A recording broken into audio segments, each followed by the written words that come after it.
Perkenalkan, nama saya Umi Zakia, NIM 220220446. Saya merupakan seorang mahasiswa Universitas Negeri Padang, jurusan Pendidikan Guru Pendidikan Anak Usia Dini. Adapun tujuan saya dalam pembuatan video ini yaitu untuk memenuhi tugas UTS mata kuliah Neurosains dalam pembelajaran anak usia dini Juli-Desember 2022. Saya akan membahas materi pada pertemuan 4 dengan judul Struktur Otak dan Fungsi Sel Saraf pada Manusia. Yang pertama, pengertian sel saraf. Apa sih sel saraf itu? Sistem saraf merupakan suatu struktur yang terdiri dari komponen-komponen sel saraf atau neuron. Sistem saraf bersama-sama dengan sistem hormon memelihara fungsi tubuh. Pada umumnya, sistem saraf berfungsi mengatur misalnya kontraksi otot, perubahan alat-alat tubuh bagian dalam yang berlangsung dengan cepat, dengan kecepatan sekresi beberapa kelenjar endokrin. Yang kedua, fungsi otak. Otak terbagi menjadi 3 bagian. Yang pertama, otak besar. Sesuai dengan namanya, otak besar merupakan bagian terbesar dari otak dan terdiri dari beberapa bagian atau lobus yang memiliki fungsi yaitu yang pertama, lobus frontal. Lobus frontal berperan sebagai pengambil keputusan, mengatur konsentrasi, hingga mengendalikan emosi dan penggerakan tubuh. Yang kedua, lobus temporal. Berperan dalam hal mengelola memori dan pendengaran, serta menangkap dan menginterpretasikan emosi orang lain. Yang ketiga, lobus parietal. Berfungsi untuk mengatur dan menafsirkan informasi dari bagian otak lain dan mengendalikan panca indera.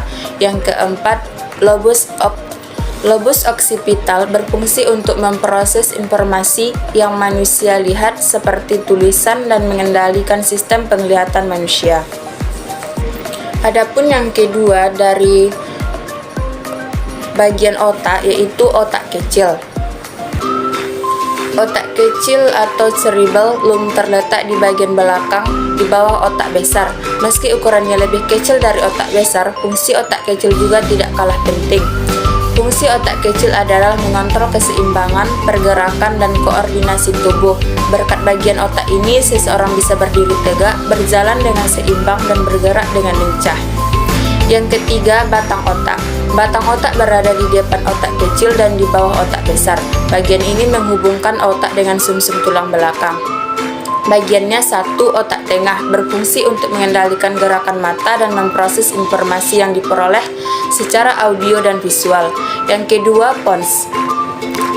Pons terdiri dari sekumpulan saraf yang mengendalikan gerakan wajah, mengirimkan informasi sensoris, merangsang pernapasan, dan mengendalikan siklus tidur. Yang ketiga, medula oblongata.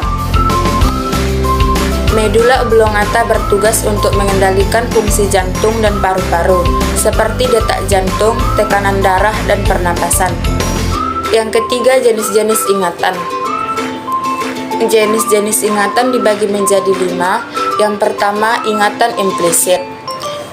Ingatan implisit atau disebut juga dengan ingatan di bawah alam sadar atau ingatan otomatis. Sesuai dengan namanya, ingatan ini terbentuk dari ingatan masa lalu yang terjadi berulang atau masuk ke dalam ingatan jangka panjang.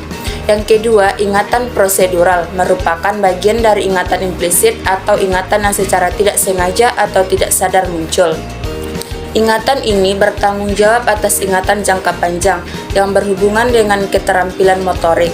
Yang ketiga, ingatan eksplisit. Berbeda dengan ingatan implisit, ingatan ini memerlukan usaha yang lebih untuk menghadirkan kembali ingatan yang telah lalu, bahkan memerlukan pemicu untuk mengingat sesuatu hal. Dan yang keempat, ingatan semantik. Ingatan semantik yaitu ingatan yang tidak berhubungan dengan pengalaman pribadi seorang individu. Ingatan semantik terdiri dari hal yang diketahui secara umum, seperti warna langit, nama buah, cara menggunakan pensil, atau nama negara. Dan yang terakhir, ingatan episodik merupakan koleksi unik yang ada pada masing-masing individu karena mengalami suatu kejadian. Sekianlah yang dapat saya sampaikan. Alhamdulillahirrabbilalamin. Saya ucapkan terima kasih kepada Allah Subhanahu wa Ta'ala, dan terima kasih kepada kedua orang tua saya yang telah mendoakan saya Dan terlebih dahulu terima kasih kepada dosen pengampu mata kuliah neurosains dalam pembelajaran anak usia dini, yaitu Ibu Neni Mahyudin MPD.